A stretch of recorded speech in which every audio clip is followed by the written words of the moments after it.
আমন্ত্রণ জানাচ্ছি আরও একটি নতুন ক্লাসে টেকনিক ইজি এডুকেশনের পক্ষ থেকে। আজকের ক্লাসে আমরা অসমতার কয়েকটি নমুনা প্রশ্ন সমাধান করব। তো আমরা একটু প্রশ্নগুলো দেখে নিই। আমাদের প্রথম প্রশ্নে বলা হচ্ছে কি, দেখো যে প্রথম প্রশ্নটিতে আমাদের বলা হচ্ছে কি যে 2xy প্লাস y সমান 3 সমীকরণটির সঠিক স্থানাঙ্ক কোনটি? তো সঠিক স্থানাঙ্ক বের করার জন্য আমাদের কি করতে হবে বলো তো? প্রথমে আমাদের অপশনগুলো একটু আমরা টেস্ট করব। দেখো এখানে যে স্থানাঙ্কগুলো দেওয়া আছে, প্রত্যেকটা স্থানাঙ্কতে প্রথমটা x এর ভ্যালু, পরেরটা y এর ভ্যালু, প্রথমটা x এর ভ্যালু, পরেরটা y এর ভ্যালু, প্রথমটা x এর ভ্যালু, পরেরটা y এর ভ্যালু। প্রত্যেকটা স্থানাঙ্কে প্রথমটা x এর ভ্যালু, পরেরটা y এর ভ্যালু। তো আমরা যে এখানে যে সমীকরণটা দেখতে পাচ্ছি, লেফট সাইডে আছে হচ্ছে 2xy প্লাস y আর রাইট সাইডে আছে 3। তো আমরা ইকুয়েশনের লেফট সাইডটা ধরবো। আছে কি বলতো? 2xy প্লাস হচ্ছে y। তো প্রথমে আমরা এটাকে দিয়ে একটু ট্রাই করি, দেখি 3 বানানো যায় কিনা রাইট সাইডের মতো। 2 ইন্টু এক্স এর ভ্যালু 1, এই দেখো এক্স এর ভ্যালু কি 1, এ না 1, ওয়াই এর ভ্যালু হচ্ছে -1 আর ওয়াই এর ভ্যালু হচ্ছে +1। তাহলে আমরা এখানে পাচ্ছি -2, এটা হিসাব করলে কত হয়? -2 আর এখানে +1 ইজ ইকুয়ালস টু -1।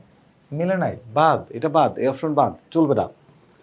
তাহলে এবার আসো খতে আমরা টেস্ট করি। প্রথমে দেখো এই জায়গাতে আমরা দেখতে পাচ্ছি x এর ভ্যালু 1, তাহলে 2 ইন্টু 1, y এর ভ্যালু সেটাও 1, এই যে y এর ভ্যালু হচ্ছে 1 প্লাস y এর ভ্যালু 1, তাহলে 2 ইন্টু 1 ইন্টু 1 মানে 2 আর হচ্ছে 1 সমান সমান কত? 3। এর প্রথমটা দিয়ে কিন্তু মিলে গেছে, প্রথমটা দিয়ে মিলে গেছে, এতে এত খুশি হওয়ার কিছু নেই, পরেরটা দিয়ে চেষ্টা করতে হবে। পরেরটা কি আছে আমরা একটু দেখি। দেখো 2 ইন্টু এক্স এর ভ্যালু -1, এই দিলাম -1 আর y এর ভ্যালু হচ্ছে -3, এই হচ্ছে -3 প্লাস y এর ভ্যালু আবারও -3, y এর ভ্যালু কত বলো তো? এই দেখো -3, দিলাম -3 বসিয়ে। তাহলে এখানে দুইটা মাইনাস গুণ করলে মাইনাস এর প্লাস হয়ে যায়। তাহলে 3 গুণ 1, 3 একে 3 গুণ 2, 3 দুগুণা 6, প্লাসে মাইনাসে -3 সমান সমান 3। এই দেখো রাইট সাইড মিলে গেছে। তার মানে দুইটা স্থানাঙ্কের জন্য সমীকরণটি সিদ্ধ। তাহলে আমাদের অ্যান্সার হচ্ছে, এখানে অ্যান্সার হচ্ছে আমাদের এই খ। তো আমরা এবার পরের প্রশ্নে যাব। একটি প্রশ্ন দেখতে পাচ্ছি আমরা, প্রশ্নটা একটি বহুপদী প্রশ্ন। তো বহুপদী প্রশ্নে এবিসি তিনটি বাস্তব সংখ্যা। কি বলা হয়েছে? এবিসি হচ্ছে তিনটি বাস্তব সংখ্যা। এ বি এর চেয়ে বড় এবং সি জিরো না। সি হচ্ছে জিরো না, সি তাহলে জিরো হচ্ছে ছোট হবে অথবা বড় হবে, বিভিন্ন সময় আমাদের যে কন্ডিশন দেওয়া হবে। দেখো এ যদি বি এর চেয়ে বড় হয় এবং সি যদি জিরোর চেয়ে বড় হয়, মানে পজিটিভ নাম্বার, সি জিরোর চেয়ে বড়, এ তো এমনিতেই বড় আর সি তো কনস্ট্যান্ট, দুই পাশেই বসাবো। মনে করো এর মান ধরলাম 5 আর বি যেহেতু ছোট তাহলে তার মান ধরলাম 3, একটু ধরে নিলাম আন্দাজে, এটা মান দিয়ে মানে আমি একটা ভ্যালু দিয়ে বোঝাতে সহজ হয়। এবার মনে করো সিটা কনস্ট্যান্ট, এটার মান আমরা ধরলাম হচ্ছে সি সমান সমান 2। তাহলে 5-এর সাথে যদি তুমি 2 গুণ করো আর 3-এর সাথে 2 গুণ করো, তাহলে কোনটা বড় হয়? 5 দুগুণা 10, অবশ্যই বড়। তাহলে এটা কিন্তু ঠিক আছে, দুইটা দুই পাশে গুণ হলে যা, না হলেও তা। এবার দেখো প্রথম কন্ডিশন ঠিক আছে, পরেরটা আমরা দেখব সি হচ্ছে 2 ছোট। তাহলে এক কাজ করি আমরা, এটা ছোট মানে এটা নেগেটিভ মান, এটা কি বলতো? নেগেটিভ। তাহলে আমরা এখানে সি ইকুয়ালস টু -2 নিয়ে নিই, -2। তো যদি এখানে -2 হয় তাহলে এই হিসাবটাকে একটু উল্টা পাল্টা দিয়ে আমরা আগের মতো করে, মনে করো যে আমরা এর মান ধরলাম 5, এটা কল্পিত মান, আর সি এর মান, বি এর মান ধরলাম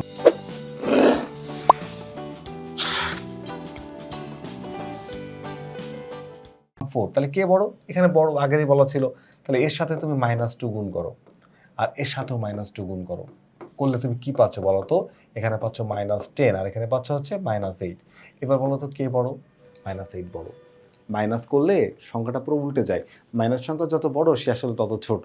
তাহলে সি যখন হবে নেগেটিভ, তখন এই যে বড় ছিল সে হয়ে যাবে ছোট। তাহলে এটাও ঠিক আছে, এটাও কি ঠিক আছে? কারণ এ বড় ছিল, যখন নেগেটিভ নাম্বার দিয়ে গুণ হলো তখন এর মানটা উল্টে গেল পুরো একদম 180 ডিগ্রিতে। আচ্ছা, এইবার দেখো সিটা তো কনস্ট্যান্ট, তাহলে কি হচ্ছে? সি এবার বলছে জিরোর চেয়ে বড়, সি কি জিরোর চেয়ে বড়। তো সি যদি জিরোর চেয়ে বড় হয়, ধরে নাও যে তুমি এর মান ধরলা হচ্ছে 10 আর বি এর মান ধরলা 5, তাহলে 10 কে ধরো সি এর মান 80 সমান সমান ধরলাম তুমি হচ্ছে 2, 2 দিয়ে ডিভাইড করো, এটাকে 2 দিয়ে ডিভাইড করো, এটাকে ভাগ করলে তুমি পাবো 5, এটাকে ভাগ করলে পাবো 2.5, তার মানে এটাই বড় থাকবে। তার মানে আমি যদি সিটা একই হয় আর এই যদি বড় থাকে, বড় সংখ্যাকে ওই একই সংখ্যা দিয়ে ভাগ করো, ছোট সংখ্যা একই সংখ্যা দিয়ে ভাগ করো, তাহলে এই এর পক্ষটাই বড় থাকবে, এটা ঠিক আছে। তার মানে আমাদের তিনটা তথ্যই সঠিক। তাহলে আমাদের অ্যান্সার হচ্ছে ঘ, যেখানে 1, 2 এবং 3 দেখতে পাচ্ছি। এরপরে আমাদের উদ্দীপক থেকে আমরা কয়টি প্রশ্ন উত্তর করব? 2টি প্রশ্ন উত্তর করব। তো প্রথম প্রশ্নে আমাদের বলা হচ্ছে কি, প্রথম প্রশ্নে বলা হচ্ছে অসমতার সমাধান সেট নির্ণয় করো। দেখো এখানে একটা সমীকরণ দেওয়া আছে, অসমতার সমীকরণ। সেই সমীকরণ থেকে সমাধান সেট বের করতে হবে। তাহলে চলো আমরা এটাকে সমাধান করার চেষ্টা করি। তো প্রথমে আমরা এই সমীকরণটাকে একটু তুলে নিই, x is less or equal x/4 plus হচ্ছে 3। আচ্ছা, তো এই সমীকরণ সমাধান করার জন্য আমরা একটু সামনের দিকে আগায় যাই, লেস অর ইকুয়াল। তাহলে এখানে লসাগু, এই দুইটা পদের মধ্যে 3 নিচেটা 1 আছে, 1 এবং 4 এর লসাগু হবে কি বলতো 4, 4। তাহলে এখানে লসাগু হচ্ছে 4। তাহলে 4 4 বাদ যায়, 4 4 ভাগ করলে 1 হয়ে যায় বাদ, উপরে বসবে x প্লাস 3 গুণ 4, 3 4 12। তো এখন আমরা পুরো সমীকরণটাকে কি করব, যেহেতু আমরা এমসিকিউ করছি বিস্তারিত করার দরকার নাই, যদি আমরা সমীকরণটা এমসিকিউ না করে সিকিউ করতাম তখন একটু ডিটেলসে করতাম। এখন আমরা জাস্ট আর গুণ করে দিই, এটার সাথে এটা গুণ করে দাও। তাহলে 4x is less or equal x plus 12। এখন দেখো তো এই এক্সটা যদি এই পাশে আসে তাহলে কি হবে, এটা মাইনাস হয়ে যাবে, মাইনাস হলে হবে এখানে 3x is less or equal 12। আমরা যদি পুরো সমীকরণটাকে 3 দ্বারা ভাগ করে দিই তাহলে 3 1 3, এখানে হয়ে যায় কি বলতো x, কি হয়ে যায় x। এই দেখো এখানে থাকে হচ্ছে x is less or equal, এখানে 12কে যদি তুমি 3 দিয়ে ভাগ করো তাহলে পাবা 4। তাহলে এটা হয়ে যাবে কত বলতো 4, এটা হয়ে যাবে হচ্ছে 4।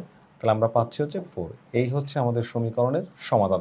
যেহেতু এমসিকিউ শর্টকাটে করতে হবে, টাইম বাঁচাইতে হবে, তো এখন আমরা দেখব যে এক্স এর মানটা 4-এর চেয়ে ছোট এবং বাস্তব সংখ্যার যে কোনো সংখ্যা হবে। তাহলে অসমতার সমাধান সেট কোনটি দেখো তো, আমরা পাচ্ছি কোথায়, এই যে গ নাম্বারটা হচ্ছে আমাদের এই কোশ্চেনের উত্তর, যেখানে হচ্ছে এক্স এর মানটা হচ্ছে 4 থেকে ছোট, এই যে 4 থেকে ছোট অথবা সমান, 4 থেকে ছোট অথবা সমান, আমরাও কিন্তু তাই বের করেছি, 4 থেকে ছোট অথবা সমান। তাহলে 4 থেকে ছোট অথবা সমান, তাহলে আমাদের অ্যান্সার হচ্ছে গ। এবার যদি আমরা অ্যান্সারটা আমাদের গ এসে থাকে তাহলে পরের প্রশ্নটিতে বলা হচ্ছে কি, পরের প্রশ্নটিতে কি বলা হচ্ছে আমরা একটু দেখবো। এই হচ্ছে আমাদের অ্যান্সার গ। এবার দেখো যে অসমতার সমাধান সেট সংখ্যা রেখায় দেখাও, কিসে দেখাইতে হবে, সংখ্যা রেখায় দেখাও। তো সংখ্যা রেখায় অসমতার সমাধান সেট দেখাবো, এখানে কিন্তু ইকুয়াল সাইন আছে, ভালো করে খেয়াল করো আমাদের অ্যান্সারে কি আছে, ইকুয়াল সাইন। তো ইকুয়াল সাইন হলে বৃত্ত হবে ভরাট, বৃত্ত হবে কি বলো তো ভরাট, মানে পূর্ণ থাকবে, বৃত্তের মধ্যে কোনো ফাঁকা থাকবে না। তাহলে ক নাম্বার ফাঁকা আছে, ঘ নাম্বার ফাঁকা আছে, এই দুইটা বাদ, এই দুইটা বাদ, এই দুইটা আগেই বাদ। এবার এই দুইটার মধ্যে আমাদের অ্যান্সার হবে। তাহলে আমরা দেখবো যে এই এক্স এর ভ্যালু 4-এর চেয়ে ছোট অথবা সমান, তাহলে এটাও 4 আছে, এটাও 4 আছে, এখান থেকে একটা তো নিব, তাই না, দুইটা থেকে একটা নিব। এখন 4-এর চেয়ে যদি ছোট, তাহলে ডার্ক লাইন হবে আমার এদিকে 4 থেকে ছোট যে সব নাম্বারগুলা, অর্থাৎ তোমার 3 2 1 0 -1 -2 ডট ডট ডট এভাবে চলতে থাকবে। আর এখানে দেখাতে 4 থেকে বড়, তাহলে এটাও অ্যান্সার হচ্ছে না, আমাদের অ্যান্সার হচ্ছে গ। তাহলে আমাদের সঠিক উত্তর কোনটা বলো তো, সঠিক উত্তর হচ্ছে এই যে গ, এখানেও গ আর এখানেও গ।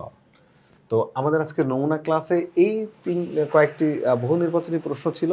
ফিরে আসবে আবারও নতুন কোনো গাণিতিক সমস্যা নিয়ে, ততক্ষণ পর্যন্ত ভালো থেকো, আল্লাহ হাফেজ।